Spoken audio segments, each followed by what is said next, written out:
Hello, friends. This is Dorie Clark, and we are here with our weekly Newsweek interview show, Better, where we talk to leading authorities, executives, authors, and thought leaders about how we can improve our professional lives. Today, we're here with Roberta Matuson. She's the author of the new book, Can We Talk? And she is going to share with us insights and information about managing difficult conversations at work, which is certainly a topic that almost all of us have had to deal with in the past. And welcome to all of you who are joining us live. We're so glad to have you here. Please feel free to type into the chat box and let us know who you are and where you are tuning in from. And please, of course, share your questions for Roberta. So, Roberta, in writing this book, Can We Talk? You have been an advisor, a consultant for many years to organizations about talent acquisition, talent retention. So I can imagine about awkward conversations. Certainly nobody likes to fire somebody, for instance. That's probably the ultimate in awkward. But tell us a little bit more. What are some of the other types of conversations that we really should be having at work, but that people often shy away from because they dread them? That's a great question. And I think as we are approaching year end, this topic is extremely relevant because many of your listeners are going to have to sit down and give end of year performance reviews. And, because of COVID, I think many of us, maybe we haven't been communicating as much, or we've been cutting people slack. And now it's like, oh my gosh, like I have to go over the objectives that we set earlier on. And this person isn't really making it. Or you might be a person who, when you sit down and you're so excited because you just think you're going to get this really big raise, you may find out that that's not happening. So I wrote the book, Can We Talk, with the goal of providing not just the leader with advice and examples of how to handle these conversations, but also employees who have to have them with either their boss or a peer. Yeah, that's so great. You're exactly right. End of year performance reviews, things like that can often be a minefield for people who have different expectations about what is going on.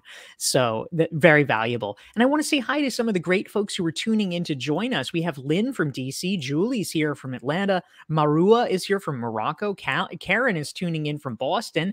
We have Janine from Switzerland, Celeste is here from Baltimore, Robin is too. You two should be friends. Linda's here from Ottawa, Rosinda from Madrid, Muhammad from London, Kate from Winnipeg, Anil from India, and many, many more. So thank you for being here. We're taking your questions for Roberta Matuson. She's the author of the book, Can We Talk?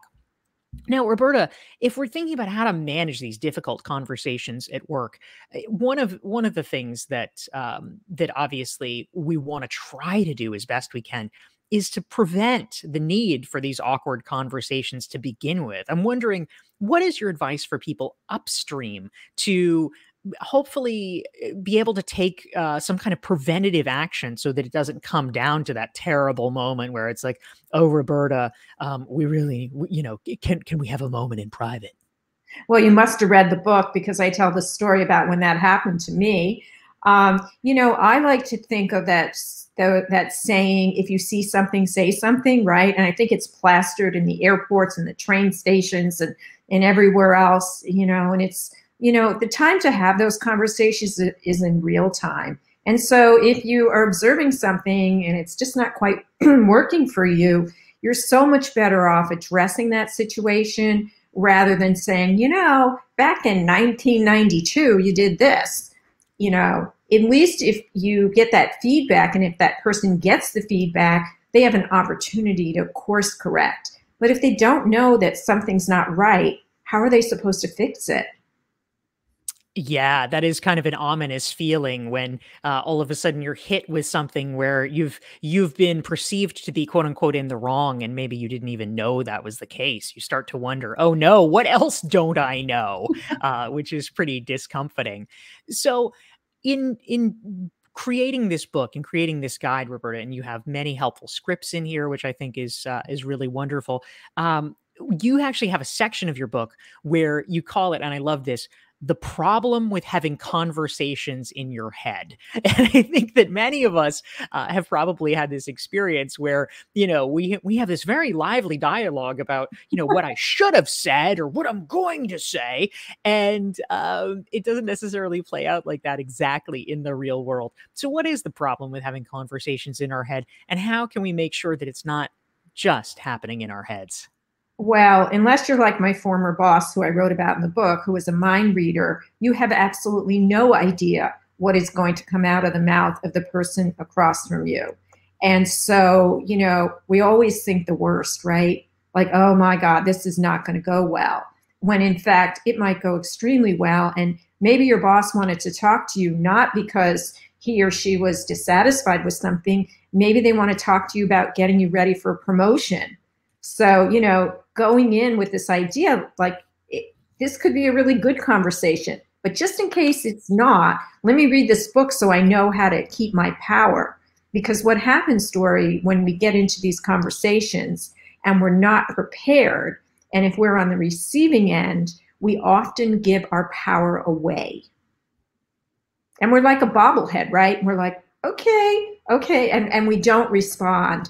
And that's probably the worst thing you can do when you're on the receiving end of one of those "can we talk" conversations. Yeah, I think that's a great point, and you're exactly right, Roberta. Many times we don't know what is going to be coming. We might predict, we might have a sense, but it actually might not be true. And in fact, a story that I tell in one of my books, Entrepreneurial You, is about a gentleman named Lenny Achan, who was a nurse who had a sort of side business that he created for himself, where he had launched iPhone apps, and his boss found out about the iPhone apps and was like, "I want to talk to you about it." And Lenny thought, "Oh no, maybe I'm, getting punished because they think I did something on company time, or there's a policy that I violated." And he was getting really worried. And it turned out his boss was so impressed with his initiative that he wanted to promote Lenny and put him in charge of social media for the hospital, which he ultimately did. So I think that's a great point that you raise. We want to welcome folks who are tuning in live here. We have Augusta joining us from Florida. We have Laura also from Florida. Serkan is here from Turkey. Marion is here from Atlanta. We have Jackie from Yorkshire, Chaminda from Vancouver. Pierre is here from Haiti. Gina says, "Is Florida winning?" Yes, I think Florida's winning today. That's amazing. Good turnout. I love it. Starshine is here from Santa Barbara. Oh, hi. Hello, LinkedIn friends. We're so glad to have Team LinkedIn Learning here in the house. We've got Maya from Georgetown and many more. So please type your questions for Roberta Matuson into the chat box. She's the author of Can We Talk? And we're so glad to have the opportunity to talk with her about how to manage difficult conversations at work. If you have a situation that you're facing, someone you need to have a showdown with, maybe you can ask for her advice. And so a great question actually came in from Anna in New Hampshire. She wants to know, Roberta, what are we communicating when we don't communicate? Is there, I mean, obviously you might think, okay, use the words, say the words, being silent isn't a good idea. But are there situations where we actually can use silence effectively? That's an interesting question. What do you think about all that? Well, I think when you're negotiating, that saying he who talks first loses is very true, because very often we negotiate against ourselves, right? So, for example, some of your listeners today might be getting ready to ask for a raise, right? And so they go in and they have this number in mind, and they say, "Okay, I think I deserve to make 10,000 more," and then there's silence in the room, right? Well, no, really, I mean, I would take 5,000 more. So you have to be really sure that you're not, your silence isn't working, that you stay silent until the other person responds, and you're not negotiating against yourself. Yeah, that's a really excellent point. We're here with Roberta Matuson. Her book is called Can We Talk? You can learn more about Roberta and her great work. Sign up for her email list at matchesonconsulting.com. And you can make sure that you never miss one of our weekly Newsweek shows by going to DorieClark.com. You can sign up there for a self-assessment, get on my email list, and you will get reminders about these amazing conversations. So, Roberta, a question came in from Mohammed that I think is great. He says, Look, if your boss is undermining you, if your boss is not recognizing the value you're contributing at work, they don't listen, they're not promoting you with others inside the company. What do you do if you're just sort of stymied with an unsupportive boss? How might you address that with them in a conversation, or is that the right move? Well, this is what I tell my coaching clients. I'm like, see if you can get this person promoted so they're no longer your boss. I mean, that's one strategy, right? But, sometimes, Mohammed, at the end of the day, you know, bad bosses, I mean, there are a lot of them, trust me, but there are also a lot of really good bosses. And so if you feel like, you know what, I'm just spinning my wheels here, I'm telling people there's never been a better time to look for a new job. There are tons of opportunities. So you don't have to stay in that situation. Yeah, that's a great point. Thank you for that, Roberta. And there's a follow-up question that Marion asked about your terrific point about negotiations and how to use silence in negotiations. He wants to know, he says, solid advice. He or she who talks first loses. What are some ways you can practice that and staying silent after the ask? If you're the kind of person that tends to feel like you need to fill that airtime, what are some things, I mean, perhaps aside from like biting your fist, that you can do to help prevent yourself from jumping in if that is in fact your tendency? What would you suggest, Roberta? Well, there's a few things you can do. One is you can, in your head, count to 10 or 20 and say, okay, I'm not going to say anything until that number is in my head done. Or if you have a roommate or a partner, you can ask them to help hold you accountable, or even a peer at work where you say, I tend to not give people time to finish their sentences, or let them, I don't think about what they're saying deeply enough. If you see me starting to talk, like right away, clear your throat, raise your hands, like just send me a signal so that I, step back and I get into the habit of really listening rather than doing all the talking. That's excellent. Yeah, enlist their support. Do the signals, the coughing, the ear pull, whatever it takes. That's great. We're here with Roberta Matuson, author of Can We Talk, about how to manage difficult conversations at work. And we just got a message in from someone who says, don't mention my name here, but they have a question and they want to know, Roberta, what do you do if you have a colleague that keeps lying to you? If you are in a situation with some problematic colleague, if they don't have the answer, they might lie to cover that up, or they might just be doing it to psych you out. How would you address that with a colleague that can't help but lie? Well, as you know, Dorie, I'm from New York, which means I'm very direct. So, I mean, I would start out by saying, help me to understand. You said this the other day, and now you're telling me this. What am I missing here? Or, I don't quite think that that's true, and here's why. Or, I'm not really sure, but I get the feeling that what you're telling me isn't exactly what happened. Can you enlighten me? I love it. I love it. We're not accusing them of anything. We are inquiring. Inquiring minds want to know. That is so true. Excellent. Good advice, and thank you. And this is a really nuanced point. We have some great questions coming in. So thanks to all of you who are tuning in. And please feel free to keep chiming in with your great questions. We want to hear what's on your mind. But Celeste had a question for you, Roberta. She wants to know, how would you describe and how would you address the difference between listening to understand and listening to respond? How do you sort of parse the difference between those things and how they might play out? That is a terrific question, Celeste, because I think most of us are listening to respond when we should really be listening to hear the other person. And I write about that in Can We Talk? I write about the need to be curious and to really listen deeply, so that, we're always so busy, like, okay, and then I'm going to say this, like I'm going to jump in and say this. But as we just talked about, it's okay to be silent. And when somebody's like, well, what do you think? Hey, just give me a minute. I really want to think about this. So my suggestion would be to really practice listening deeply so that you have an understanding and not just jumping into the conversation so that you can hear yourself talk. Yeah, I think that makes a lot of sense. Thank you, Roberta. We're here with Roberta Matuson talking about how to manage difficult conversations at work. And some great questions are coming in from our audience. Anna had another one, Roberta, that I think a lot of folks can relate to. She wants to know if there's a high stakes moment, right? If we have one chance, we want to do it perfectly. And sometimes we don't. Sometimes we mess up in these high stakes situations. How do we fix it? What are your thoughts and perspectives about something like that? Well, I would suggest that first of all, you forget perfect. Okay.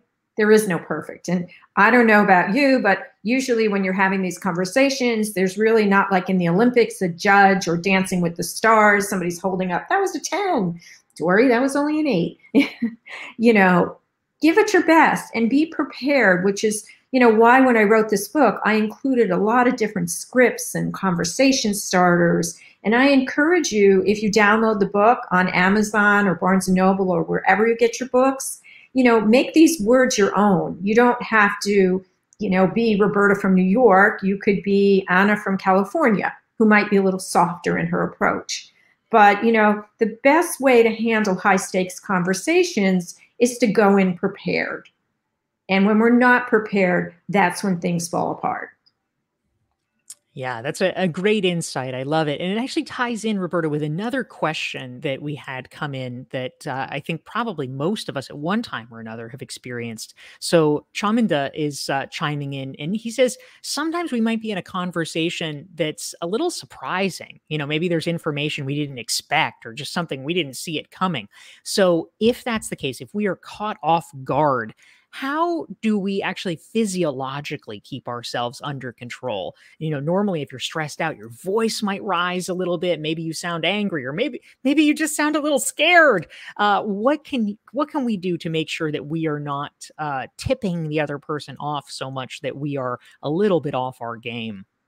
Well, I think there's nothing wrong with, asking for a pause and just saying, hey, can you give me a minute here? That news is news to me, right? First time I'm hearing this. Can we just take a minute? I want to collect my thoughts. And then you can take a deep breath and then say, okay, no one's shooting at me. No one's going to die here. What I say next isn't going to define who I am for the rest of my life. Let me start and say my piece. And the other thing I like to do, Dorie, in the book, I have many examples of clarifying questions. Sometimes when you want to catch your breath, it's good to say, can you give me an example of what you're meaning by that, right? And so you've just tossed the ball back over, and now you can sit there and sort of go, okay, this is what I'm hearing. Take a deep breath. You have an answer. Let's go. Yeah, I think that's really useful, Roberta. Thank you. Great advice there. And of course, these situations, having difficult conversations, it's not just something that happens at work. It's also something that can happen anywhere, like at home. And Like so, Thanksgiving. Everybody at the table should have this book. that is so true. Good point. And to that end, our friend Annette in Southern California had a question, Roberta, for you. She wants to know, what do you suggest for family situations if you've got someone who's a naysayer, someone who's a bully? Maybe you even have to spend Thanksgiving with them. What would you do to try to help deal with that and inoculate yourself? Well, personally, I don't deal with bullies, so I remove myself from the situation, right? Because life is too short. So I don't even want them in my atmosphere in my room. I've even bowed out of Thanksgiving dinners for that reason, but that's me. I find that when you are forced to deal with a bully, because sometimes you can't get out of that situation, right? It could be your sibling. I think, bullies do not like to be approached head on. And if you call that person out on observable behavior, and you start with the words like, I feel, I've noticed, have you considered, that's the way to start that conversation. And to really have examples of what that behavior has looked like over the last few interactions, not just saying, you're a bully, or you're just a mean person. Well, what the heck does that mean? Right. I think that's great. And this is actually, Roberta, a really good transition into a point that Celeste made. Now, I imagine that that your title is a little bit tongue in cheek, but she says literally the words "Can we talk?" often make people be defensive. So if we actually want to be like, "Can we talk?" Literally, what are the words we should use so that we don't freak people out? Try this. Hey, do you have a minute? Nice and short and sweet. I like it. And I it's in like it. your tone, right? You're not like, hey, you got a minute? Get in here. It's like, hey, do you have a minute? Just very conversational. Easy. So good. Thank you. So a question came in from another viewer, Roberta, who wants to know about gender differences in some of these conversations. If you are, for instance, a woman, maybe you have a softer voice and you find yourself being kind of overwhelmed by louder colleagues, maybe male colleagues who maybe they're yelling a little bit, maybe they're creating a little bit of a scary situation with aggressiveness. How would you approach that in terms of the gender dynamic? Well, I think that's interesting because I've had one of the most difficult conversations I've had with a family member, and I consider myself to be fairly loud, okay, is I was very quiet and I said it in such a quiet voice that he had no other option but to say, what did you just say? Right? And that really changed the dynamic because it was like we weren't in this pissing match. It was like, this is how I'm feeling. And sometimes when you lower your voice, people get scared, right? They're like, whoa, that is not the person who I know. So, that is one scenario. Another scenario is if you find that this is constantly happening in meetings and you do tend to be, soft spoken, you might even want to hire a voice coach and just amplify your voice a little bit so that when you speak, people listen. Yeah, I think that's a really good point. Thank you for that. And so many great questions are coming in here. I mean, there is no shortage of difficult conversations at work, unfortunately. And so Mandla had a question. He says, if you've just been promoted to lead a new team, obviously you're just forming relationships. You don't want to come in with guns blazing and alienate people. But nonetheless, if there are challenges, if you do need to have difficult conversations with people, how do you know when the right time is to do it? What would be your advice, Roberta? Well, I think, first of all, there will never be a right time, right? The right time is when you start. It depends on the situation. I mean, is this a matter that you need to address like immediately? Or, can you get to know the dynamics and the reasons that people are doing things and what's going on in your team? I would suggest you take some time to get to know the group, before you start going in there with your guns and you're like, we're going to fix this and this and that. Like, just be an observer for a couple of weeks. And then you can start to have these conversations after you have some data and examples. Yeah, that's excellent. We are here with Roberta Matuson. She is reachable at matchesonconsulting.com, and her new book is called Can We Talk? We're going to be discussing, and we have been discussing, how to manage difficult conversations at work. If you've been enjoying the conversation, hit the like button, hit the share button so that your friends and colleagues can benefit from the discussion as well, and we can all get better together. Roberta, a question came in that I think a lot of us are having to deal with, certainly over the past year and a half or so. We've been dealing with it way more than ever in the past. And that's about virtual communication. Gina wants to know, she says, difficult conversations are usually harder when you're having to do them over Zoom, when you're in a virtual environment. What suggestions would you have for either managers or employees when you're having to do it virtually rather than in person? Well, I think one of the biggest mistakes we make with these remote conversations is that we don't bother to ask the person that we're going to have that conversation with, is this a good time? Right? Because today, everybody's got these virtual backgrounds up. Like, you probably have no idea if this is really real, although the purple might indicate it is. or if this is a virtual background. And so you don't know if somebody's, spouse or their kid is sitting across the table from them. You don't know any of that. And if you're going to have one of these difficult conversations, you may want to say to that person, when are you available on Thursday to have a conversation where you have some privacy, right? So you set it up so they know, or do you mind putting some earphones in? Because I want to speak to you frankly, right? And so that's one way. If you are on the receiving end and your boss starts to go on and you can't find your headphones fast enough, you could just say, excuse me, can you just hang on a moment? This is not for me right now. I can't have this conversation. Can we schedule it tomorrow at 9 a.m.? Yeah, those are excellent tips, because of course, when we are operating virtually, there can be a lot going on, and people, they can only see a certain square. They don't necessarily know what is happening. So making sure that you're getting the setting right is very important. Now, the other thing that's important to get right is power dynamics. And so a viewer, a LinkedIn user, chimed in with a question, Roberta, what strategies would you recommend using when you're in a situation where you need to present difficult information to peers or superiors, because there are power differentials. Sometimes you can't just go in and say, this plan sucks.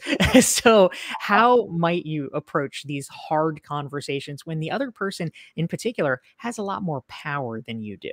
Well, I talk about that also in the book, but I also wrote the book Suddenly in Charge, Managing Up, Managing Down, Succeeding All Around. And that book is all about the managing up piece, which is half the book, is all about developing relationships with those above you in the organization.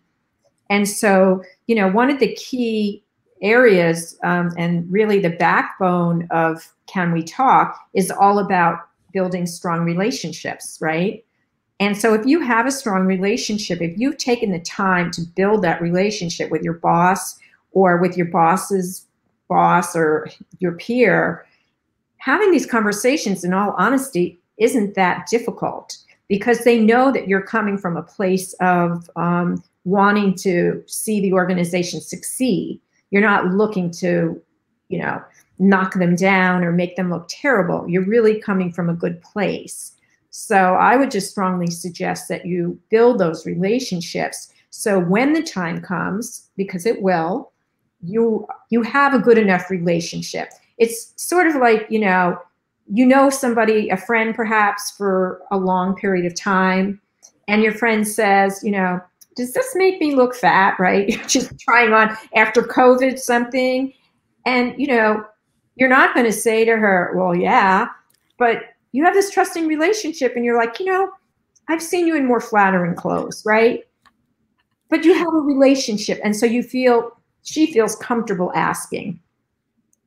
Yeah, that's great and really well put. Thank you, Roberta. So we probably have time for just one more question. So many wonderful questions chimed in today. So thank you, everyone, for being so active and engaged. We're all learning from our friend Roberta Matuson, author of the book Can We Talk? But for the last question, I imagine a lot of us have been here as well. Edgar is speaking for us. Edgar says, Roberta, how would you deal with colleagues that are just not open to feedback, or they have a negative attitude? You might have good pointers for them. They don't want to hear it. What do we do in this situation? Well, Edgar, you can't help people who don't want to be helped. And if you're a coworker, it's not your job to give them feedback. Okay. So, if they don't want to hear it, save your breath. All right. Yeah. Sometimes the best decision is not even to engage. That's great. Great advice. So we have been here with Roberta Matuson. She's the author of the new book, Can We Talk? If you want to learn more about her and her work, you can visit her website. It's matchesonconsulting.com. And if you want to make sure you never miss one of our weekly sessions here for Newsweek, our show is better. It's 12 p.m. Eastern, 9 a.m. Pacific, 5 o'clock in London. You can go follow me and subscribe to my LinkedIn newsletter at dorieclark.com/LinkedIn. Roberta, it's been such a pleasure having you here. I've enjoyed it as well. Thank you. Thank you to Roberta, and thank you all for tuning in. Take care and see you next Thursday.